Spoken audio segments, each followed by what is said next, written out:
ಸಿರಿಪುರ ಅನ್ನುವ ಗ್ರಾಮದಲ್ಲಿ ಶಾರದಾ ಪ್ರಸಾದ್ ಅನ್ನುವ ದಂಪತಿಗಳಿರ್ತಾ ಇದ್ರು. ಅವರಿಗೆ ಇಬ್ಬರು ಮಕ್ಕಳು, ರಮೇಶ್, ಸುರೇಶ್.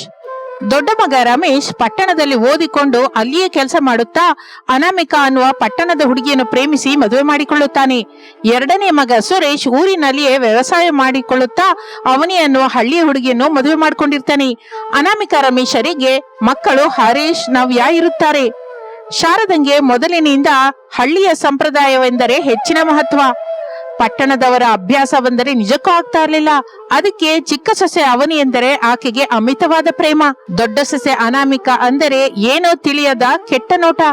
ಒಂದು ದಿನ ಬೆಳಗಿನ ಸಮಯದಲ್ಲಿ ಶಾರದಾ ಹಾಲಲ್ಲಿ ಕುತ್ಕೊಂಡು ಕಾಫಿ ಕುಡಿತಾ ಇರ್ತಾಳೆ. ಆಗಲೇ ಅವನಿ ಬಂದು ಶಾರದಳ ಕಾಲಿಗೆ ಬೀಳುತ್ತಾಳೆ. ಅತ್ತೆ, ಪಾದ ನಮಸ್ಕಾರ. ರಾತ್ರಿ ನಿಮ್ಗೆ ನಿದ್ರೆ ಚೆನ್ನಾಗಿ ಬಂತ? ದೀರ್ಘ ಸುಮಂಗಲಿ ಭವಮ್ಮ. ಹೀಗೆ ಬೆಳಗ್ಗೆನೆ ಎದ್ದು ತಲೆ ಸ್ನಾನ ಮಾಡಿ ಬೊಟ್ಟು ಇಟ್ಕೊಂಡು ಕಾಣಿಸ್ತಾ ಇದ್ರೆ ಸಾಕ್ಷಾತ್ ಲಕ್ಷ್ಮೀ ದೇವಿ ಹಾಗೆ ಆಗ್ತೀಯ ತಾಯಿ. ನನ್ನ ಅದೃಷ್ಟ ಬಿದ್ದು ನಿನ್ನಂತ ಹಳ್ಳಿ ಸೊಸೆ ಸಿಕ್ಕದ್ಲಮ್ಮ. ಅದೆಲ್ಲ ನೀವೇ ಬೆಳೆಸಿದ್ದು ಅತ್ತೆ. ನಮ್ಮ ಹಳ್ಳಿಯ ಪದ್ಧತಿಗಳೇ ಬೇರೆ ಅಲ್ವಾ?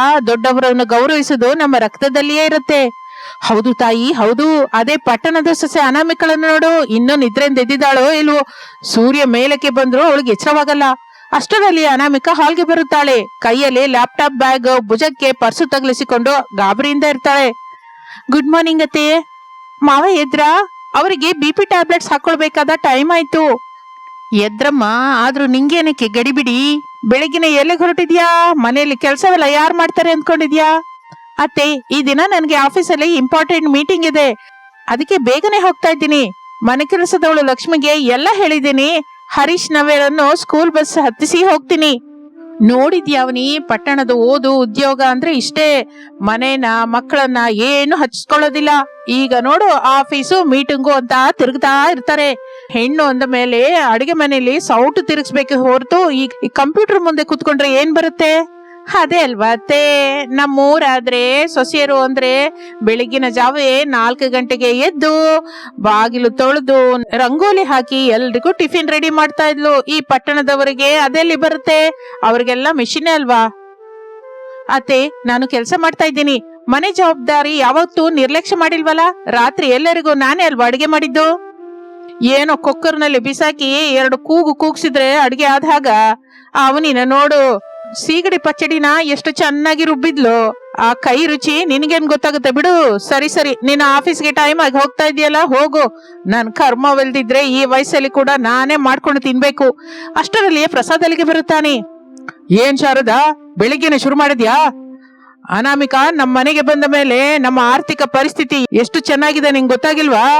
ಅವಳು ಕಷ್ಟಪಟ್ಟು ಸಂಪಾದಿಸ್ತಾ ಇದ್ದಾಳೆ, ಆದ್ರಿಂದ ನಾವು ಇಷ್ಟು ದರ್ಜೆಯಿಂದ ಬದುಕ್ತಾ ಇದ್ದೀವಿ. ದುಡ್ಡೊಂದು ಇದ್ರೆ ಸರಿ ಹೋಗುತ್ತಾರೆ, ಸಂಸ್ಕಾರವಿರಬೇಕು, ಪದ್ಧತಿ ಇರಬೇಕು. ಅವನಿನ ನೋಡಿ ಎಷ್ಟು ಪದ್ಧತಿಯಿಂದ ಇರ್ತಾಳೆ. ನನ್ನ ಕಾಲೊತ್ತಿ ನನಗೆ ಸೇವೆ ಮಾಡ್ತಾಳೆ. ಅನಾಮಿಕಾ ಯಾವತ್ತಾದ್ರೂ ನನ್ನ ಕಾಲು ತಿಕ್ಕಿದ್ದನ್ನ ನೋಡಿದ್ದೀರಾ? ಮಾವಯ್ಯ, ನಾನು ಹೋಗ್ತಾ ಇದ್ದೀನಿ, ಮಕ್ಕಳು ವೆಯ್ಟ್ ಮಾಡ್ತಾ ಇದ್ದಾರೆ ಎಂದು ಕಣ್ಣೀರಿನಿಂದ ಹೇಳಿ ಅನಾಮಿಕಾ ಅಲ್ಲಿಂದ ಹೊರಟು ಹೋಗುತ್ತಾಳೆ. ಶಾರದಾ, ನೀನು ಮಾಡ್ತಾ ಇರೋದು ನಿಜವಾಗಿಯೂ ತಪ್ಪು. ಮನುಷ್ಯರನ್ನು ಜಾಗದ ಮೇಲಿಂದಲ್ಲ, ಮನಸ್ಸನ್ನು ನೋಡಿ ನೋಡ್ಬೇಕು. ನಮಗೆ ನೀತಿ ಹೇಳ್ಬೇಡಿ. ನಂಗೊತ್ತು ಯಾರು ಒಳ್ಳೆಯವರು ಯಾರು ಕೆಟ್ಟವರು ಅಂತ. ನನ್ನ ಚಿಕ್ಕ ಸೊಸೆ ಬಂಗಾರ ತಾಯಿ.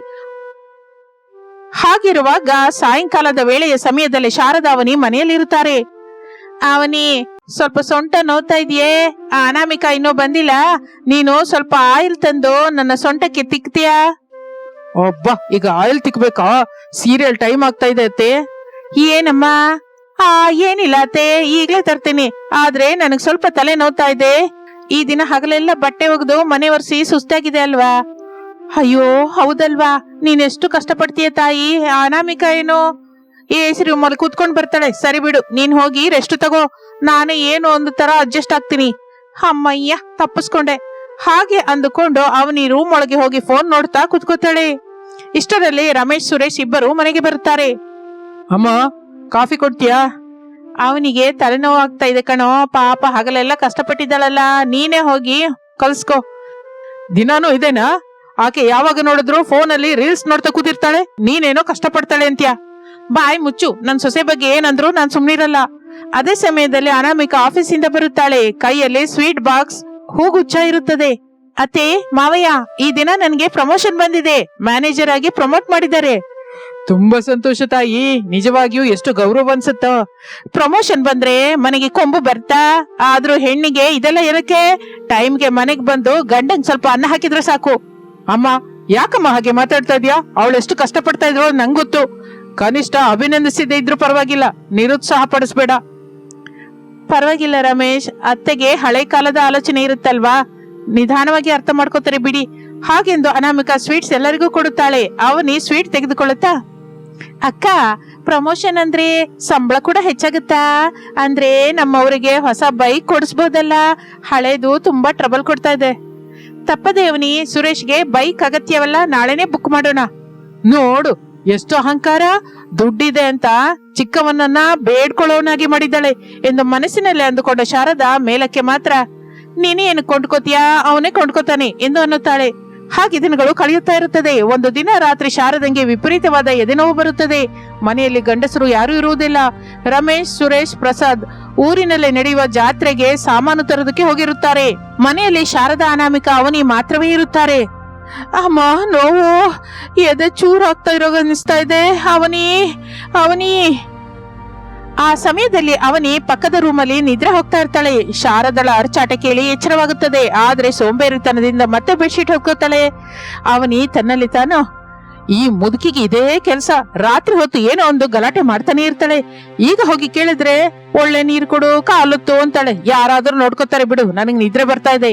ಆ ಸಮಯದಲ್ಲಿ ಶಾರದಾ ನೋವು ಸಹಿಸಲಾರದೆ ಮಂಚದ ಮೇಲೆ ವಿಲವಿಲ ಒದ್ದಾಡ್ತಾ ಇರ್ತಾಳೆ. ಅನಾಮಿಕಾ, ಅವನಿ, ಯಾರಾದ್ರೂ ಬಂದ್ರೆ ಸತ್ ಹೋಗ್ತಾ ಇದ್ದೀನಿ.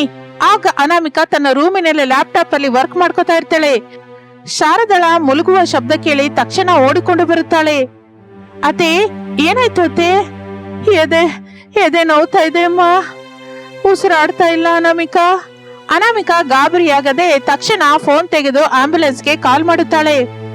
ಅತ್ತೆ, ಭಯಪಡ್ಬೇಡಿ, ನಾನು ಇದ್ದೀನಲ್ಲ, ಈಗ್ಲೇ ಹಾಸ್ಪಿಟಲ್ಗೆ ಹೋಗೋಣ ಹಾಗೆ ಅಂದುಕೊಳ್ಳುತ್ತಲೇ ಅನಾಮಿಕಾ ತಕ್ಷಣ ಅವನಿ ರೂಮಿನ ಬಾಗಿಲು ತಟ್ಟುತ್ತಾಳೆ.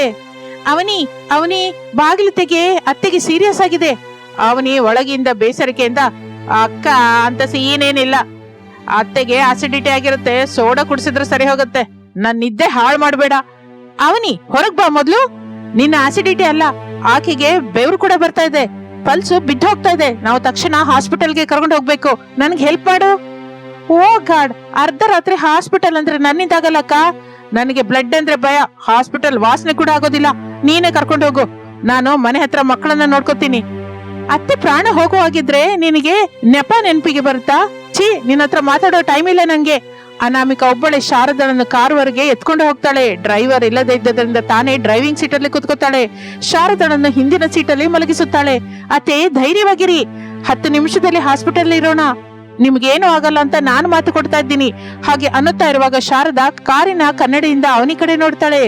ಅವನಿ ಬಾಗಿಲ ಹತ್ರ ನಿಂತ್ಕೊಂಡು, ಅಮ್ಮಯ್ಯ ಹೊರಟೋದ್ರು, ಹಾಯಾಗಿ ಮಲ್ಕೋಬಹುದು ಅಂದುಕೊಳ್ಳುವ ಹಾಗೆ ಒಳಗಡೆಗೆ ಹೋಗೋದು ಶಾರದಳಿಗೆ ಸ್ಪಷ್ಟವಾಗಿ ಕಾಣಿಸುತ್ತದೆ.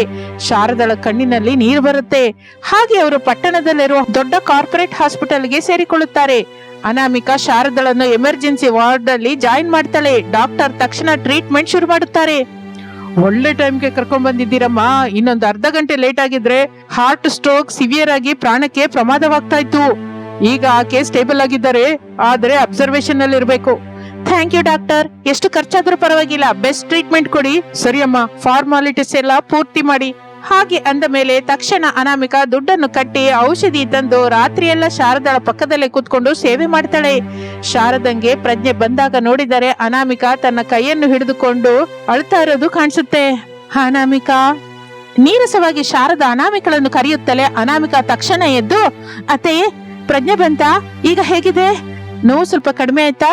ನೀರೇನಾದ್ರೂ ಕುಡಿತೀರಾ? ಅನಾಮಿಕಾ, ನನ್ನನ್ನು ಬದುಕಿಸಿದ್ಯಾ ಅಮ್ಮ. ನಾನು ನಿನ್ನೆಷ್ಟೋ ಮಾತಂದೆ, ಪಟ್ಟಣದ ಹುಡುಗಿ ಅಂತ, ನಿನಗೆ ಪೊಗರು ಅಂತ, ಕೆಲಸವೇನು ಬರಲ್ಲ ಅಂತ ನಿಂದಿಸಿದೆ ಅಮ್ಮ.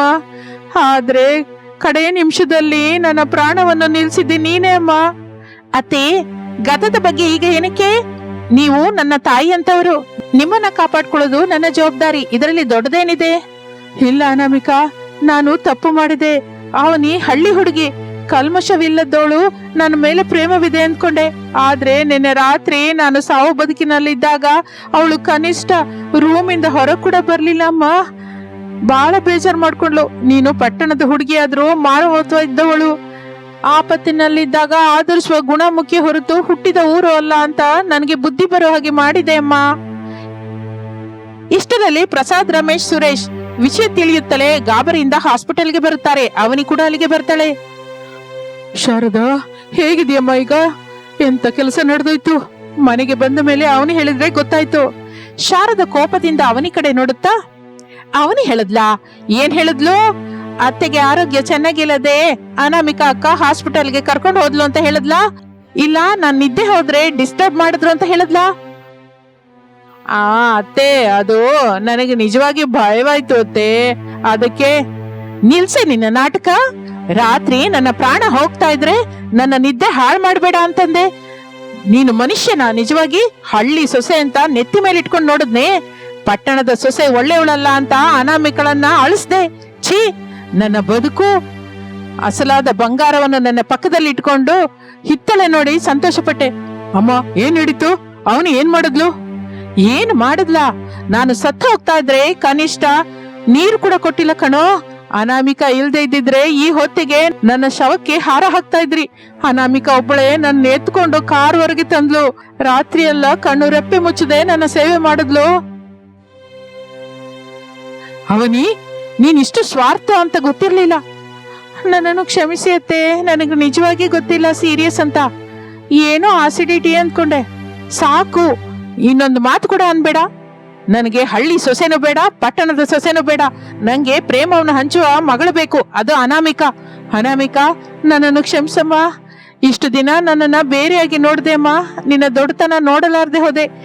ನೀನು ಪಟ್ಟಣದಲ್ಲಿ ಬೆಳೆದ್ರು ನಿನ್ನ ಮನಸ್ಸು ಬೆಣ್ಣೆ ಅಮ್ಮ. ಸಂಸ್ಕಾರ ಅನ್ನೋದು ಪ್ರದೇಶವನ್ನು ಇಟ್ಟು ಬರೋದಿಲ್ಲ, ಬೆಳೆದ ಪದ್ಧತಿಯನ್ನ ಹಿಡಿದು ಮನಸ್ಸಿನಿಂದ ಬರುತ್ತೆ ಅಂತ ನಿರೂಪಿಸಿದೆ. ಅತ್ತೆ, ನೀವು ಕ್ಷಮಾಪಣೆ ಕೇಳ್ಬೇಡಿ. ನೀವು ದೊಡ್ಡವರು, ನಿಮ್ಮ ಆಶೀರ್ವಾದ ಇದ್ರೆ ಸಾಕು. ಅವನಿಗೆ ಕೂಡ ಚಿಕ್ಕವಳೆ ಅಲ್ವಾ, ಏನೋ ಭಯದಿಂದ ಹಾಗೆ ಮಾಡಿದ್ದಾಳೆ. ಆದ್ರೆ ಅವಳನ್ನು ಕ್ಷಮಿಸ್ಬಿಡಿ. ನಾವೆಲ್ಲರೂ ಒಂದೇ ಕುಟುಂಬ. ನೋಡಿದ್ಯಾ ಶಾರದಾ, ಅವಳು ನಿನ್ನನ್ನು ರಕ್ಷಿಸೋದೇ ಅಲ್ಲ, ಅವನನ್ನು ಕೂಡ ಹಿಂದಕ್ಕೆ ಹಾಕೊಂಡ್ ಬಂದಿದ್ದಾಳೆ. ಅದು ಸಂಸ್ಕಾರ ಅಂದ್ರೆ. ಹೌದು ರೀ, ನನಗೆ ಈಗೀಗ್ಲೇ ಅರ್ಥವಾಗ್ತಾ ಇದೆ. ಅಕ್ಕ, ನನ್ನನ್ನು ಕ್ಷಮಿಸು. ಅತ್ತೆ ನನಗೆ ಹೆಚ್ಚು ಸಪೋರ್ಟ್ ಮಾಡ್ತಾರೆ ಅಂತ ಅಹಂಕಾರದಿಂದ ಹಾಗೆ ನಡ್ಕೊಂಡೆ. ನಿನ್ನ ಒಳ್ಳೆತನದ ಮುಂದೆ ನಾನು ಸೋತದೆ ಅಕ್ಕ. ಅಕ್ಕ ತಂಗಿಯರ ಮಧ್ಯೆ ಇದೆಲ್ಲ ಇರಬಾರದು. ಇನ್ನು ಮೇಲಾದ್ರೂ ಅತ್ತೆ ಮಾವನ್ನ ಚೆನ್ನಾಗಿ ನೋಡ್ಕೋ. ಇನ್ನು ಮೇಲಿಂದ ಈ ಮನೆಯಲ್ಲಿ ಹಳ್ಳಿ ಪಟ್ಟಣ ಅನ್ನುವ ಭೇದವಿಲ್ಲ. ನನ್ನ ಇಬ್ಬರು ಸೊಸೆಯರು ನನಗೆ 2 ಕಣ್ಣಮ್ಮ. ಆದರೆ ಆಪತ್ತಿನಲ್ಲಿ ಆಧರಿಸುವ ಈ ಕಣ್ಣು ಸ್ವಲ್ಪ ಹೆಚ್ಚನೇ ಅಮ್ಮ. ಎಲ್ಲರೂ ನಗುತ್ತಾರೆ. ಹಾಗೆ ಕೆಲವು ದಿನಗಳ ನಂತರ ಮನೆ ಹಾಲ್ನಲ್ಲಿ ಎಲ್ಲರೂ ಕೂತಿರುತ್ತಾರೆ. ಶಾರದಾ ಈಗ ಪೂರ್ತಿಯಾಗಿ ಗುಣವಾಗಿರುತ್ತಾಳೆ. ಅನಾಮಿಕಾ ಆಫೀಸ್ಗೆ ರೆಡಿ ಆಗ್ತಾ ಇರ್ತಾಳೆ. ಅನಾಮಿಕಾ, ಟಿಫಿನ್ ಮಾಡಿದ್ಯಾ ತಾಯಿ? ಬಾಕ್ಸ್ ಕೊಡೋಣ ಅಂತ್ಯಾ? ನಾನ್ ಟಿಫಿನ್ ಮಾಡಿದೆ, ಬಾಕ್ಸ್ ಅವನಿ ರೆಡಿ ಮಾಡಿದ್ದಾಳೆ. ಸರಿ, ಹಾಗಾದ್ರೆ ಜಾಗೃತಿಯಾಗಿ ಹೋಗಿ ಬಾ ಅಮ್ಮ. ಸಾಯಂಕಾಲ ಬೇಗ ಬಂದ್ಬಿಡು. ನಿನಗಿಷ್ಟವಾದ ಗುಲಾಬ್ ಜಾಮೂನ್ ಮಾಡ್ತೀನಿ. ಅತ್ತೆ, ನಾನು ಕೂಡ ಹೆಲ್ಪ್ ಮಾಡ್ತೀನಿ. ತಪ್ಪದೆ ಇಬ್ಬರು ಸೇರಿಯೇ ಮಾಡೋಣ. ಒಗ್ಗಟ್ಟಾಗಿದರೆ ಸ್ವರ್ಗ ಸುಖ. ಹಾಗೆ ಶಾರದಳಲ್ಲಿ ಮನುಷ್ಯರಲ್ಲಿ ಒಳ್ಳೆತನ, ಮಾನವತ್ವ ಮುಖ್ಯ ಎಂದು ಅರ್ಥವಾಗುತ್ತದೆ. ಅನಾಮಿಕಾ ಆಫೀಸ್ಗೆ ಹೋಗ್ತಾ ಇದ್ರೆ ಶಾರದಾ, ಪ್ರಸಾದ್, ಅವನಿ ಮಕ್ಕಳು ನಗುತ್ತಾ ಟಾಟಾ ಹೇಳುತ್ತಾರೆ. ಆ ಕುಟುಂಬ ಈಗ ಯಾವ ವಿಭೇದಗಳು ಇಲ್ಲದೆ ಸುಖ ಸಂತೋಷದಿಂದ ಕಳೆಯುತ್ತಾ ಇರುತ್ತದೆ. ಇದು ಇಂದಿನ ಕತೆ. ಮತ್ತೊಂದು ಆಸಕ್ತಿಕರವಾದ ಕತೆ ಜೊತೆ ಮತ್ತೆ ಸೇರೋಣ. ಅಲ್ಲಿಯವರೆಗೂ ವಿರಾಮ. ನಮಸ್ತೆ. ಬೆಳಗಿನ ಜಾವ ರಾಮಾಪುರದಲ್ಲಿ ಚಳಿಗೆ ಮಂಜು ಬೀಳ್ತಾ ಇರುತ್ತೆ. ಊರೆಲ್ಲ ಗಾಢ ನಿದ್ರೆಯಲ್ಲಿರುತ್ತದೆ. ಆದರೆ ಪ್ರಸಾದನ ಮನೆಯಲ್ಲಿ ಆಗಲೇ ಬೆಳಕು ತುಂಬಿರುತ್ತದೆ. ಏಕೆಂದರೆ ಈಗ ಆ ಮನೆಯಲ್ಲಿರುವ ಸೊಸೆಯಂದಿರು ಸಾಧಾರಣದವರಲ್ಲ. ದೊಡ್ಡ ಸೊಸೆ ಅನಾಮಿಕಾ ಪೊಲೀಸ್ ಇನ್ಸ್ಪೆಕ್ಟರ್ ಆಗಿ ಶಾಂತಿ ಭದ್ರತೆಯನ್ನು ಕಾಪಾಡ್ತಾ ಇದ್ರೆ, 2ನೇ ಸೊಸೆ ಅವನಿ ಸರ್ಕಾರಿ ವೈದ್ಯಳಾಗಿ ಬಡವರ ಪ್ರಾಣಕ್ಕೆ ಭರವಸೆ ಕೊಡ್ತಾ ಇದ್ಲು. ಇನ್ನು ಚಿಕ್ಕ ಸೊಸೆ ಅಂಜಲಿ ಸರ್ಕಾರಿ ಲಾಯರ್ ಆಗಿ ನ್ಯಾಯಕ್ಕಾಗಿ ದನಿ ಎತ್ತುತ್ತಾ ಇದ್ದಳು. ಇಷ್ಟರಲ್ಲಿ ಚಳಿಗಾಲದ ಮಂಜು ಗಾಳಿಯನ್ನು ಹಚ್ಚಿಕೊಳ್ಳದೆ ಅನಾಮಿಕಾ ತನ್ನ ದಿನದ ಕೆಲಸವನ್ನು ಶುರು ಮಾಡುತ್ತಾಳೆ. ಅಮ್ಮ ಅನಾಮಿಕಾ, ಆಗ್ಲಿ ಡ್ಯೂಟಿಗೆ ರೆಡಿಯಾಗಿ ಹೋದ್ಯಾ? ಹೊರಗಡೆ ಚಳಿ ನೋಡಿದ್ರೆ ಮಾಮೂಲಾಗಿಲ್ಲ ತಾಯಿ. ಸ್ವಲ್ಪ ಚಳಿ ಕಡಿಮೆ ಆದ್ಮೇಲೆ ಹೋಗ್ಬೋದಲ್ಲ? ಇಲ್ಲ ಅತ್ತೆ, ಪೊಲೀಸ್ ಡ್ಯೂಟಿಯಲ್ಲಿ ಇರುವವರಿಗೆ ಶಿಸ್ತು, ಸಮಯ ಪಾಲನೆ ಮುಖ್ಯ. ಈ ಚಳಿಗೆ ಭಯಪಟ್ಟರೆ ನಾಳೆ ನಾನು ಅಪರಾಧಿಗಳ ಹಿಂದೆ ಹೇಗೆ ಓಡ್ತೀನಿ? ನೀವು ಕಾಫಿ ರೆಡಿಯಾಗಿರಿ, 10 ನಿಮಿಷದಲ್ಲಿ ಬರ್ತೀನಿ. ಅನಾಮಿಕಳ ಛಲ ನೋಡಿದ್ಯಾ ಶಾರದಾ? ಅದಕ್ಕೆ ನಮ್ಮ ಅನಾಮಿಕಳನ್ನು ನೋಡ್ತಾ ಇದ್ರೆ ಸುತ್ತಮುತ್ತಲಿನ 10 ಊರಿನ ರೌಡಿಗಳು ಕೂಡ ಗಡಗಡ ನಡುಗ್ತಾರೆ. ಕಾಕಿ ಡ್ರೆಸ್ ಹಾಕೊಂಡಿದ್ರೆ ಅವಳಲ್ಲಿ ಒಂದು ದೈವಿಕ ಶಕ್ತಿ ಕಾಣಿಸುತ್ತೆ ಅಂದ್ಕೋ. ಅದು ನಿಜನೇ ರೀ. ರಾತ್ರಿ 12 ಗಂಟೆಗೆ ಫೋನ್ ಬಂದ್ರು ಒಬ್ಬಳೆ ಧೈರ್ಯದಿಂದ ಜೀಪ್ ಹಾಕೊಂಡು ಹೊರಟು ಹೋಗ್ತಾಳೆ. ಡ್ಯೂಟಿ ಮೇಲೆ ಅವಳಿಗಿರುವ ಶ್ರದ್ಧೆ ನೋಡಿದ್ರೆ ನನಗೆ ಭಯವಾಗುತ್ತೆ ರೀ. ಭಯವೇನಿಕೆ ಶಾರದಾ? ಅವಳು ಹೋಗ್ತಾ ಇರೋದು ಅನ್ಯಾಯವನ್ನ ಹೊಡೆದಾಕೋದಕ್ಕೆ. ಅವಳನ್ನು ನೋಡಿ ನಾವು ಗರ್ವ ಪಡ್ಬೇಕು. ಅದು ಸರಿ ಹೋಗ್ಲಿ, ಅವನು ಇನ್ನೂ ಬರ್ಲಿಲ್ವಾ? ಅವಳಿಗೆ ನೈಟ್ ಡ್ಯೂಟಿ ಇತ್ತು ಅಂತ ಹೇಳಿದ್ಯಲ್ಲ. ಈಗಲೇ ಕಾರ್ ಸೌಂಡ್ ಕೇಳಿಸ್ತು. ಅವನಿ ಬರ್ತಾ ಇರೋ ಹಾಗಿದೆ. ಪಾಪ ರಾತ್ರಿ ಎಲ್ಲ ನಿದ್ದೆ ಹೋಗಿಲ್ಲ ಅನ್ಕೋತೀನಿ. ಅವನಿ ನೀರಸವಾಗಿ ಒಳಗೆ ಬರುತ್ತಾಳೆ. ಆಕೆ ಬಿಳಿ ಕೋಟ್ ಹಾಕೊಂಡಿರ್ತಾಳೆ. ಕಣ್ಣು ನಿದ್ರೆ ಇಲ್ಲದೆ ಕೆಂಪಾಗಿರುತ್ತದೆ. ಆದ್ರೆ ತುಟಿ ಮೇಲೆ ಕಿರುನಗೆ ಮಾತ್ರ ಹಾಗೆ ಇರುತ್ತೆ. ಅತ್ತೆ, ಮಾವಯ್ಯ, ಗುಡ್ ಮಾರ್ನಿಂಗ್. ಅಬ್ಬಾ, ರಾತ್ರಿ ಎಲ್ಲ ನಿಜಕ್ಕೂ ವಿಶ್ರಾಂತಿನ ಇಲ್ಲ ಅತ್ತೆ. ಈ ಚಳಿಗಾಲಕ್ಕೆ ಉಸಿರಾಟದ ಸಮಸ್ಯೆಯಿಂದ ಬಹಳ ಜನ ವೃದ್ಧರು ಆಸ್ಪತ್ರೆಗೆ ಬರ್ತಾ ಇದ್ದಾರೆ. ಅಯ್ಯೋ ಹೌದು ತಾಯಿ, ಬಾ ಮೊದ್ಲು ಬಿಸಿನೀರಿಂದ ಸ್ನಾನ ಮಾಡು. ನಾನು ಬಾದಾಮ್ ಹಾಲು ಕಲ್ಸಿಟ್ಟಿದ್ದೀನಿ. ಶಾರದಾ, ಅಂಜಲಿ ಎದ್ಲಾ? ಅಂಜಲಿ ರೂಮಲ್ಲಿದ್ದಾಳೆ. ಈ ದಿನ ಏನೋ ಹೈಕೋರ್ಟ್ ವಾಯ್ದೆ ಇದೆ ಅಂತೆ. ರಾತ್ರಿ ಎಲ್ಲ ಫೈಲ್ಸು ನೋಡ್ತಾನೇ ಇದ್ಲು. ಅವಳು ನ್ಯಾಯಕ್ಕಾಗಿ ಎಷ್ಟು ಕಷ್ಟಪಡ್ತಾ ಇದ್ದಳು ನೋಡ್ತಾ ಇದ್ರೆ ನನಗೆ ತುಂಬಾ ಸಂತೋಷವಾಗುತ್ತೆ ರೀ. ಇನ್ನು ಡೈನಿಂಗ್ ಟೇಬಲ್ ಹತ್ರ ಎಲ್ಲರೂ ಅಲ್ಪಾಹಾರಕ್ಕೆ ಕೂತಿರ್ತಾರೆ. ರಮೇಶ್, ಸುರೇಶ್, ಅರುಣ್ ಕೂಡ ತಮ್ಮ ಆಫೀಸ್ಗೆ ಸಿದ್ಧವಾಗುತ್ತಾರೆ. ಅನಾಮಿಕಾ, ಈ ದಿನ ನಿನಗೆ ಸ್ಪೆಷಲ್ ಬಂದೋಬಸ್ತ್ ಇದೆ ಅಂದಿದ್ದೆ. ಮಂತ್ರಿಗಳ ಪರ್ಯಟನೆ ಇದೆ ಅಲ್ವಾ? ಹೌದು ರೀ, ಜಿಲ್ಲೆಯ ಗಡಿಯಲ್ಲಿ ಗಲಾಟೆ ನಡೆಯುವ ಸಂಬಂಧವಿದೆ ಅಂತ ನಮಗೆ ಸಮಾಚಾರ ಬಂದಿತ್ತು. ಅದಕ್ಕೆ ಡ್ಯೂಟಿ ಸ್ವಲ್ಪ ಸ್ಟ್ರಿಕ್ಟ್ ಆಗಿರುತ್ತೆ. ಅತ್ತೆ, ನನ್ನ ಕ್ಯಾರಿಯರ್ ಅಲ್ಲಿ ಬಿಸಿ ಬಿಸಿಯಾಗಿ ಉಪ್ಮಾ ಹಾಕಿ. ಮಧ್ಯಾಹ್ನ ಟೈಮ್ ಸಿಕ್ಕುತ್ತೋ ಇಲ್ವೋ ನಂಗೆ ಗೊತ್ತಿಲ್ಲ. ಅವನಿ, ನೀನು ಈ ದಿನ ನೈಟ್ ಡ್ಯೂಟಿ ಮಾಡಿ ಬಂದಿದೆಯಲ್ಲ, ರೆಸ್ಟ್ ತಗೋಬಹುದಲ್ಲ? ಇಲ್ಲ ರೀ, ಈ ದಿನ ನಮ್ಮ ಹಾಸ್ಪಿಟಲ್ ಅಲ್ಲಿ ಉಚಿತ ವೈದ್ಯ ಶಿಬಿರವಿದೆ. 100 ಜನ ವೃದ್ಧರು ಬರ್ತಾ ಇರ್ತಾರೆ. ನಾನು ಇಲ್ದೇ ಇದ್ರೆ ಅವರಿಗೆ ಕಷ್ಟವಾಗುತ್ತೆ. ಡಾಕ್ಟರ್ಗೆ ರಜೆ ಅಂತಂದ್ರೆ ಪೇಷಂಟ್ಗೆ ಪ್ರಾಣ ಸಂಕಟ ಅಲ್ವಾ? ಏನು ಅಂದ್ರೆ ನನ್ನ ಕಾರ್ ಡ್ರೈವರ್ನ ಬೇಗ ಬಾ ಅಂತ ಹೇಳಿ. ಜಡ್ಜು ಬಹಳ ಸ್ಟ್ರಿಕ್ಟ್ ಆಗಿರ್ತಾರೆ. 1 ನಿಮಿಷ ಲೇಟ್ ಆದ್ರೂ ಕೇಸು ವಾಯ್ದೆ ಬೀಳುತ್ತೆ. ಅದು ಒಬ್ಬ ಬಡ ವಿಧವೆಗೆ ಬರಬೇಕಾದ ಜಮೀನಿನ ಕೇಸು ರೀ. ಡ್ರೈವರ್ ಬಂದಿದ್ದಾನೆ ಅಂಜಲಿ, ಹೊರಗಡೆ ವೆಯ್ಟ್ ಮಾಡ್ತಾ ಇದ್ದಾನೆ. ಆದ್ರೆ 1 ನಿಮಿಷ ನಿಲ್ಲು, ಅಪ್ಪ ನಿನ್ ಜೊತೆ ಏನೋ ಮಾತಾಡ್ಬೇಕು ಅಂತ ಇದ್ದಾರೆ. ಅಮ್ಮ ಅಂಜಲಿ, ನಿನ್ನೆ ಸಾಯಂಕಾಲ ನಮ್ಮೂರಿನ ರಾಮಯ್ಯ ತಾತ ಸಿಕ್ಕಿದ್ದ. ಆ ಭೂಪತಿ ಅನ್ನುವ ಜಮೀನ್ದಾರ ತಾತನ ಜಮೀನು ಕಬ್ಜಾ ಮಾಡಿದ್ದನಂತೆ. ಆದ್ರೆ ಭೂಪತಿ ಹಿಂದೆ ರಾಜಕೀಯ ನಾಯಕರಿದ್ದಾರಮ್ಮ. ಅದಕ್ಕೆ ಆ ಕೇಸ್ ಯಾರು ವಾದಿಸ್ತಾ ಇಲ್ಲ. ನೀನೇ ಆ ರಾಮಯ್ಯ ತಾತಂಗೆ ನ್ಯಾಯ ಕೊಡಿಸ್ಬೇಕಮ್ಮ. ಮಾವನವ್ರೆ, ಭೂಪತಿ ಹಿಂದೆ ರಾಜಕೀಯ ನಾಯಕರು ಇರ್ಬೋದು, ಆದರೆ ನನ್ನ ಹಿಂದೆ ಕಾನೂನಿದೆ. ರಾಮಯ್ಯ ತಾತಂಗೆ ಅನ್ಯಾಯ ಆಗೋದಕ್ಕೆ ಬಿಡೋದಿಲ್ಲ. ಅನಾಮಿಕಾ ಅಕ್ಕ, ಆ ಭೂಪತಿ ಮೇಲೆ ಏನಾದ್ರೂ ಹಳೆ ಕ್ರಿಮಿನಲ್ ಕೇಸ್ಗಳಿದ್ರೆ ನನಗೆ ಲಿಸ್ಟ್ ಕಳಿಸ್ತೀಯಾ? ಖಚಿತವಾಗಿ ಅಂಜಲಿ, ಅವನು ನನ್ನ ಸ್ಟೇಷನ್ ಅಲ್ಲಿ ರೌಡಿ ಶೀಟರ್. ಅವನ ಜಾತಕವೆಲ್ಲ ನನ್ನ ಟೇಬಲ್ ಮೇಲೆ ಇದೆ. ನೀನು ಕೋರ್ಟ್ನಲ್ಲಿ ಅವನನ್ನ ಆಡ್ಕೋ, ನಾನು ಹೊರಗಡೆ ಅವನನ್ನ ಲೈನಲ್ಲಿ ಇಡ್ತೀನಿ. ಆ 3 ಸೊಸೆಯರ ಮಧ್ಯೆ ಇರುವ ಸಮನ್ವಯ, ಒಬ್ಬರ ವೃತ್ತಿ ಮೇಲೆ ಇನ್ನೊಬ್ಬರಿಗೆ ಇರುವ ಗೌರವವನ್ನು ನೋಡಿದ ಪ್ರಸಾದ್ ಶಾರದರಿಗೆ ಕಣ್ಣಿನಲ್ಲಿ ನೀರು ಬರುತ್ತೆ. ಒಬ್ಬರನ್ನೊಬ್ಬರು ವೃತ್ತಿಪರವಾಗಿ ಸಹಾಯ ಮಾಡಿಕೊಳ್ಳುತ್ತಾ ಕುಟುಂಬವನ್ನು ಸಮಾಜವನ್ನು ಕಾಪಾಡುತ್ತಾ ಇರ್ತಾರೆ. ಇನ್ನು ಮಧ್ಯಾಹ್ನ ರಾಮಾಪುರದಲ್ಲಿರುವ ಪ್ರಭುತ್ವ ಆಸ್ಪತ್ರೆಯಲ್ಲಿ ಅವನಿ ಪೇಷಂಟ್ಗಳನ್ನ ನೋಡ್ತಾ ಇರ್ತಾಳೆ. ಹಠಾತ್ತಾಗಿ ಒಂದು ಆಂಬ್ಯುಲೆನ್ಸ್ ಸೈರನ್ ಶಬ್ದದಿಂದ ಅಲ್ಲಿ ಗಡಿಬಿಡಿ ಶುರುವಾಗುತ್ತದೆ. ಆ ಆಂಬ್ಯುಲೆನ್ಸ್ ನಲ್ಲಿ ಭೂಪತಿಯ ಮನುಷ್ಯರು ರಾಮಯ್ಯ ತಾತನ ಮೇಲೆ ಹಲ್ಲೆ ಮಾಡಿದ್ದರಿಂದ ಅವನು ಪ್ರಜ್ಞೆ ತಪ್ಪಿ ಬಿದ್ದು ಹೋಗಿರುತ್ತಾನೆ. ಗ್ರಾಮಸ್ಥರು ಅವನನ್ನು ಆಸ್ಪತ್ರೆಗೆ ಕರ್ಕೊಂಡ್ ಬಂದಿರ್ತಾರೆ. ಏನಾಯ್ತು? ಸ್ಟ್ರೆಚರ್ ತಗೊಂಬನ್ನಿ. ಸಿಸ್ಟರ್, ತಕ್ಷಣ IV ಫ್ಲೂಯಿಡ್ ಸ್ಟಾರ್ಟ್ ಮಾಡಿ. BP ಕಡಿಮೆ ಆಗ್ತಾ ಇದೆ. ಅಮ್ಮ, ಆ ಭೂಪತಿ ಮನುಷ್ಯರು ಇವನನ್ನ ಕೋಲಿಂದ ಹೊಡೆದ್ರಮ್ಮ. ಆ ಭೂಮಿ ಪೇಪರ್ ಕೊಡಲ್ಲ ಅಂತ ದಾರುಣವಾಗಿ ಹೊಡೆದ್ರಮ್ಮ. ಅವರಿಗೆ ಪ್ರಜ್ಞೆ ಇಲ್ಲ ತಾಯಿ. ಇಷ್ಟು ದುರ್ಮಾರ್ಗನ? ರಾಮಯ್ಯ ತಾತ, ಭಯಪಡಬೇಡಿ, ನಾನಿದ್ದೀನಲ್ಲ. ಸಿಸ್ಟರ್, ಇವರನ್ನು ತಕ್ಷಣ ಎಮರ್ಜೆನ್ಸಿ ವಾರ್ಡ್ಗೆ ಶಿಫ್ಟ್ ಮಾಡಿ. ಅವನಿ ಚಿಕಿತ್ಸೆ ಮಾಡುತ್ತಲೇ ತಕ್ಷಣ ಅನಾಮಿಕಂಗೆ ಫೋನ್ ಮಾಡುತ್ತಾಳೆ. ಅಕ್ಕ, ಭೂಪತಿಯ ಮನುಷ್ಯರು ರಾಮಯ್ಯ ತಾತನ್ನ ಸಾಯಿಸ್ಬೇಕು ಅಂತ ನೋಡ್ತಾ ಇದ್ದಾರೆ. ಈಗ ಅವನು ನನ್ನ ಆಪರೇಷನ್ ಥಿಯೇಟರ್ ಮೇಲಿದ್ದಾನೆ. ಪರಿಸ್ಥಿತಿ ನೋಡಿದ್ರೆ ವಿಷಮವಾಗಿದೆ. ತಕ್ಷಣ ಏನೋ ಒಂದು ಮಾಡು ಅಕ್ಕ. ಏನೋ ಅಷ್ಟು ಧೈರ್ಯನ ಅವನಿಗೆ? ನನ್ನ ಸರ್ಕಲ್ ಅಲ್ಲೇ ಇದ್ದು ಇಷ್ಟು ಕೆಲಸ ಮಾಡ್ತಾನ? ಅವನಿ, ನೀನು ತಾತನ ಪ್ರಾಣ ಕಾಪಾಡು, ನಾನು ಅವನ ಅಂತ್ಯ ನೋಡ್ತೀನಿ. ಈಗಲೇ ಫೋರ್ಸ್ ಜೊತೆ ಬರ್ತಾ ಇದ್ದೀನಿ. ಇನ್ನು ಅದು ಭೂಪತಿ ಗೆಸ್ಟ್ ಹೌಸ್. ಅನಾಮಿಕಾ ಪೊಲೀಸ್ ಸಿಬ್ಬಂದಿ ಜೊತೆ ಅಲ್ಲಿಗೆ ಬರುತ್ತಾಳೆ. ಭೂಪತಿ ಮನುಷ್ಯರ ಅನಾಮಿಕಳನ್ನು ಅಡ್ಡಪಡಿಸಬೇಕು ಅಂತ ನೋಡ್ತಾರೆ.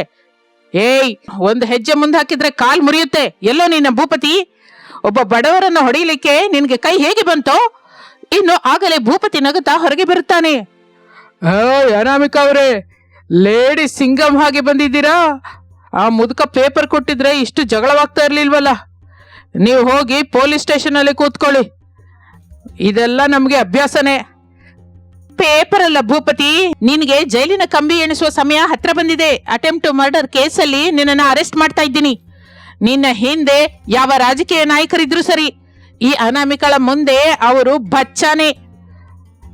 ಹ್ಯಾಂಡ್ ಕಪ್ಸ್ ಹಾಕಿ ಇವನಿಗೆ. ಅನಾಮಿಕಾ ಭೂಪತಿಯನ್ನು ಅರೆಸ್ಟ್ ಮಾಡಿ ಸ್ಟೇಷನ್ಗೆ ಕರೆತರುತ್ತಾಳೆ. ಆದರೆ ಭೂಪತಿ ಲಾಯರ್ಗಳು ಹಿಂದೆನೆ ರಂಗದಲ್ಲಿ ಇಳಿಯುತ್ತಾರೆ. ಆದರೆ ಅವರು ಎದುರಬೇಕಾಗಿದ್ದು ಅಂಜಲಿಯನ್ನ. ಇನ್ನು ಸಾಯಂಕಾಲ ಕೋರ್ಟ್ ಹಾಲು. ಅಂಜಲಿ ಕರಿಕೋಟು ಹಾಕೊಂಡು ಸಿಂಹದ ಹಾಗೆ ನಿಂತಿರುತ್ತಾಳೆ. ಭೂಪತಿ ಕಡೆಯ ಲಾಯರ್ ಬೇಲ್ಗೋಗಿ ವಾದಿಸುತ್ತಾ ಇರುತ್ತಾನೆ. ಯುವರ್ ಆನರ್, ನನ್ನ ಕ್ಲೈಂಟ್ ಭೂಪತಿಯವರು ಒಬ್ಬ ದೊಡ್ಡ ವ್ಯಾಪಾರವೇತ್ತ. ಆ ರಾಮಯ್ಯನೇ ಜಗಳ ಶುರು ಮಾಡಿದ್ದಾನೆ. ಇದು ಕೇವಲ ಚಿಕ್ಕ ತಳ್ಳಾಟ ಮಾತ್ರನೇ.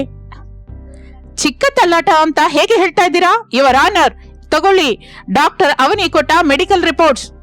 ರಾಮಯ್ಯನ ತಲೆ ಮೇಲೆ 6 ಸ್ಟಿಚಸ್ ಬಿದ್ದಿದೆ. ಅವರ ಪಕ್ಕಿ ಮೂಳೆಗಳು ಮುರಿದಿದೆ. ಇದು ಬೇಕು ಅಂತ ಸಾಯಿಸಲಿಕ್ಕೆ ಮಾಡಿದ ಸಂಚು. ನಿಂದಿತನ ಮೇಲೆ ಈಗಾಗಲೇ 10 ರೌಡಿ ಶೀಟರ್ ಕೇಸುಗಳಿವೆ. ಇಂಥವನಿಗೆ ಬೇಲ್ ಕೊಟ್ರೆ ಸಾಕ್ಷಿಗಳೆಲ್ಲ ಭಯಪಡ್ತಾರೆ, ಸಮಾಜಕ್ಕೆ ಪ್ರಮಾದ. ಲಾಯರ್ ಅಂಜಲಿ ಅವರು ಹೇಳಿದ್ದು ಅಕ್ಷರಶಃ ನಿಜ. ಈ ಮೆಡಿಕಲ್ ರಿಪೋರ್ಟ್ಸ್ ನೋಡ್ತಾ ಇದ್ರೆ ಇದು ದಾರುಣವಾದ ದಾಳಿ ಎಂದು ಅರ್ಥವಾಗ್ತಾ ಇದೆ. ನಿಂದಿತನ ಬೇಲ್ ಪಿಟಿಷನ್ ತಿರಸ್ಕರಿಸ್ತಾ ಇದ್ದೀವಿ. 14 ದಿನ ರಿಮಾಂಡ್ಗೆ ಕಳಿಸಬೇಕು. ಅಂಜಲಿಯ ವಾದಕ್ಕೆ ಜಡ್ಜಿಗಳು ಏಕೀಭವಿಸುತ್ತಾರೆ. ಅನಾಮಿಕಾ ಅರೆಸ್ಟ್ ಮಾಡುತ್ತಾ ಅವನಿ ಸಾಕ್ಷ್ಯ ಕೊಟ್ರೆ ಅಂಜಲಿ ನ್ಯಾಯ ಹೋರಾಟ ಮಾಡುತ್ತಾಳೆ. 3 ಸೊಸೆಯರು ಸೇರಿ ಒಂದು ದುರ್ಮಾರ್ಗನಿಗೆ ಬುದ್ಧಿ ಹೇಳುತ್ತಾರೆ. ಇನ್ನು ರಾತ್ರಿ ಎಲ್ಲರೂ ಸುಸ್ತಾಗಿ ಮನೆಗೆ ಸೇರಿಕೊಳ್ಳುತ್ತಾರೆ. ಸೊಸೆ ಅಂದ್ರೆ, ಈ ದಿನ ನೀವು ಮಾಡಿದ ಕೆಲಸ ಊರೆಲ್ಲ ಹೇಳ್ಕೊತಾ ಇದ್ದಾರಮ್ಮ. ರಾಮಯ್ಯ ತಾತನ ಪ್ರಾಣ ನಿಂತಿದೆ. ಆ ಭೂಪತಿ ಜೈಲು ಪಾಲಾಗಿದ್ದಾನೆ. ನಿಮ್ಮ ಕೆಲಸದಿಂದ ಊರಿನಲ್ಲಿ ಭೂಪತಿಯ ಭಯ ಹೋಯ್ತಮ್ಮ. ನನ್ನ ಸೊಸೆಯರು ಮಾಮೂಲಿ ಸೊಸೆಯರಲ್ಲ, ಸಾಕ್ಷಾತ್ ಶಕ್ತಿ ಸ್ವರೂಪಿಗಳು. 3 ಸೇರಿ ಒಬ್ಬ ಕೇಡನ್ನು ನಿಲ್ಲಿಸಿ ಊರನ್ನು ಕಾಪಾಡಿದ್ರಮ್ಮ. ಮಾವನವರೇ, ರಾಮಯ್ಯ ಎಚ್ಚೆತ್ತಿದ್ದಾನೆ. ಅವನು ಕಣ್ಣು ತೆಗೆದು ನೀವು ದೇವರಮ್ಮ ಅಂತ ಅಂದಾಗ ನನಗೆ ಬಂದ ಸಂತೋಷ ಕೋಟಿ ಕೊಟ್ರು ಬರಲ್ಲ. ಡಾಕ್ಟರ್ ಎಂದ್ರೆ ಕೇವಲ ಔಷಧಿ ಕೊಡುವವರಲ್ಲ, ಪ್ರಾಣ ಉಳಿಸುವವರು ಅಂತ ಈ ದಿನ ನನಗೆ ಅರ್ಥವಾಯ್ತು ಮಾವಯ್ಯ. ಹೌದು ಮಾವಯ್ಯ, ಆ ಭೂಪತಿನ ಜೈಲಿಗೆ ಕಳಿಸ್ತಾ ಇದ್ದಾಗ ಅವನ ಮುಖ ನೋಡ್ಬೇಕು. ಎಷ್ಟು ಭಯ, ಕಾನೂನು ಎಷ್ಟು ದೊಡ್ಡದು ಅಂತ ಅವನಿಗೆ ಈಗಲೇ ಗೊತ್ತಾಯ್ತು. ಅವನಂತವರಿಗೆ ಶಿಕ್ಷೆ ಪಟ್ರನೇ ಬಡವರು ಪ್ರಶಾಂತವಾಗಿ ಇರ್ತಾರೆ. ಇದೆಲ್ಲ ನಮ್ಮ ಮನೆಯಲ್ಲಿರುವ ಒಗ್ಗಟ್ಟಿನಿಂದಲೇ ಸಾಧ್ಯವಾಯ್ತು ಮಾವಯ್ಯ. ನೀವು ಅತ್ತೆ ನಮಗೆ ಕೊಟ್ಟ ಸ್ವೇಚ್ಛೆ ಪ್ರೋತ್ಸಾಹ ಇಲ್ಲದೇ ಇದ್ರೆ ನಾವೇನು ಮಾಡೋಕ್ಕಾಗ್ತಾ ಇರ್ಲಿಲ್ಲ. ಒಬ್ಬ ಪೊಲೀಸ್ ಆಗಿ ನಾನು ಗರ್ವ ಪಡ್ತಾ ಇದ್ದೀನಿ. ಅನಾಮಿಕಾ, ನೀನು ನಿಜವಾಗಿ ಒಬ್ಬ ಲೀಡರ್. ಟಿವಿನಲ್ಲಿ ನಿನ್ನ ನೋಡಿ ನಮ್ಮ ಆಫೀಸಲ್ಲಿ ಎಲ್ಲರೂ ನಿನ್ ಬಗ್ಗೆನೇ ಮಾತಾಡ್ತಾ ಇದ್ದಾರೆ. ನನಗೆ ತುಂಬಾ ಗರ್ವ ಅನ್ಸುತ್ತೆ. ಅವನಿ, ಆಪರೇಷನ್ ಥಿಯೇಟರ್ ಅಲ್ಲಿ ನೀನು ಅಷ್ಟು ಹೊತ್ತು ನಿಲ್ಬಹುದು ಅಂತ ನಂಗೆ ಗೊತ್ತಿರ್ಲಿಲ್ಲ. ನಿನ್ನ ಸಹನೆಗೆ ಹ್ಯಾಟ್ಸ್ ಆಫ್. ನಿನ್ನಿಂದ ಒಂದು ಪ್ರಾಣ ನಿಂತಿದೆ. ಅಂಜಲಿ, ಕೋರ್ಟ್ ಅಲ್ಲಿ ವಾದ ಕೇಳಿ ಭೂಪತಿ ಲಾಯರ್ಗೆ ಕೂಡ ಭಯವಾಯ್ತಂತೆ. ನೀನು ನಿಜವಾಗಿ ಒಬ್ಬ ಅಗ್ನಿ ಪರ್ವತದ ಹಾಗೆ. ಸರಿ ಸರಿ, ಹೊಗಳಿಕೆ ಸಾಕು ಹೊರತು ಎಲ್ರು ಫ್ರೆಶ್ ಆಗಿ ಬನ್ನಿ. ಬಿಸಿ ಬಿಸಿ ಅನ್ನ, ನುಗ್ಗೆಕಾಯಿ ಸಾಂಬಾರ್ ಮಾಡಿದೀನಿ, ಬಡಿಸ್ತೀನಿ. ಇನ್ನು ಅದು ಊಟದ ಸಮಯ. ಎಲ್ಲರೂ ಕೂತ್ಕೊಂಡು ಹಾಯಾಗಿ ಊಟ ಮಾಡ್ತಾ ಇರ್ತಾರೆ. ಪ್ರಸಾದನ ಮುಖದಲ್ಲಿ ಒಂದು ಪ್ರತ್ಯೇಕವಾದ ಬೆಳಕು ಕಾಣಿಸುತ್ತದೆ. ಏನೇ ಶಾರದಾ, ನನ್ಗೊಂದು ಆಲೋಚನೆ ಬಂದಿದೆ. ನಮ್ಮ ಸೊಸೆಯರ ಸೇವೆ ಕೇವಲ ಉದ್ಯೋಗಕ್ಕೆ ಪರಿಮಿತವಾಗಿರಬಾರದು. ಏನ್ರಿ ಆಲೋಚನೆ? ನಮ್ಮೂರಲ್ಲಿ ಒಂದು ಸರ್ಕಾರಿ ಸೊಸೆಯರ ಭವನ ಕಟ್ಟಬೇಕು. ಅಲ್ಲಿ ಬಡವರಿಗೆ ಉಚಿತವಾಗಿ ಚಿಕಿತ್ಸೆ, ನ್ಯಾಯ ಸಲಹೆ, ಸಹಾಯ ಸಿಗಬೇಕು. ನಮ್ಮ ಸೊಸೆಯರೇ ಅದಕ್ಕೆ ಮೇಲ್ವಿಚಾರಕರಾಗಿರ್ಬೇಕು. ನಮ್ಮ ಕುಟುಂಬದ ಗೌರವ ನಿಂತಿರ್ಬೇಕು. ಮಾವಯ್ಯ, ಅದು ಅದ್ಭುತವಾದ ಆಲೋಚನೆ. ನಾವು ನಮ್ಮ ಡ್ಯೂಟಿನೇ ಮಾಡ್ಕೊಳ್ತಾನೆ ರಜೆಯ ದಿನದಲ್ಲಿ ಅಲ್ಲಿ ಸೇವೆ ಮಾಡ್ತೀವಿ. ಹೌದು ಮಾವಯ್ಯ, ನಾನು ಉಚಿತ ಮೆಡಿಕಲ್ ಕ್ಯಾಂಪ್ ಇಡ್ತೀನಿ. ನಮ್ಮ ಊರಿನ ವೃದ್ಧರಿಗೆ ಆರೋಗ್ಯದ ಬಗ್ಗೆ ಅವಗಾಹನೆ ಕಲ್ಪಿಸುತ್ತೀನಿ. ನಾನು ಬಡವರಿಗಾಗಿ ಲೋಕ ಅದಾಲತನ್ನ ನಿರ್ವಹಿಸ್ತೀನಿ.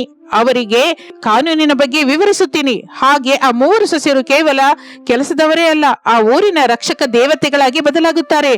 ಚಳಿಗಾಲ ಮುಗಿದು ವಸಂತ ಬಂದ ಹಾಗೆ ಅವರ ಸೇವೆಯಿಂದ ಆ ಊರಿನಲ್ಲಿ ಹೊಸ ಬೆಳಕು ತುಂಬುತ್ತದೆ. ಪ್ರಸಾದ್ ಅವರ ಕನಸು ನಿಜವಾಗುತ್ತದೆ. ಒಂದು 6 ತಿಂಗಳ ನಂತರ ಸರ್ಕಾರ ಭವನದ ಪ್ರಾರಂಭೋತ್ಸವ. ಊರೆಲ್ಲ ಹಬ್ಬದ ವಾತಾವರಣ. ಕಲೆಕ್ಟರ್ ಬಂದು ಆ ಭವನವನ್ನು ಪ್ರಾರಂಭಿಸುತ್ತಾರೆ. ಪ್ರಸಾದ್ ಅವರೇ, ನೀವು ಬಹಳ ಅದೃಷ್ಟವಂತರು. ನಿಮ್ಮ ಸೊಸೆಯರು ಈ ಜಿಲ್ಲೆಗೆ ಗರ್ವಕ್ಕೆ ಕಾರಣ. ಒಬ್ಬ ಪೊಲೀಸ್, ಒಬ್ಬ ಡಾಕ್ಟರ್, ಒಬ್ಬ ಲಾಯರ್ ಒಂದೇ ಮನೆಯಲ್ಲಿದ್ದು ಸಮಾಜಕ್ಕಾಗಿ ಇಷ್ಟೆಲ್ಲ ತಪ್ಪಿಸುವುದು ನಾನು ಎಲ್ಲೂ ನೋಡಿಲ್ಲ. ಇದು ನನ್ನ ಅದೃಷ್ಟ ಸರ್, ಅವರ ಸಂಸ್ಕಾರ. ಹುಡುಗಿಯರೇ, ಸ್ವಲ್ಪ ನಿಲ್ಲಿ, ತಗೊಳ್ಳಿ ಸಿಹಿ. ಈ ಭವನದಲ್ಲಿ ಮೊದಲ ದಿನವಲ್ಲ, ಒಳ್ಳೆ ಕೆಲಸಕ್ಕೆ ಹೋಗೋಕೆ ಮೊದಲು ಸ್ವೀಟ್ ತಿಂದ್ರೆ ಎಲ್ಲ ಒಳ್ಳೇದೇ ಆಗುತ್ತಮ್ಮ. ಥ್ಯಾಂಕ್ಸ್ ಅತ್ತೆ, ನೀವು ನಮ್ಮ ಹಿಂದಿರುವಾಗ ನಮಗೆಲ್ಲವೂ ಶುಭವೇ.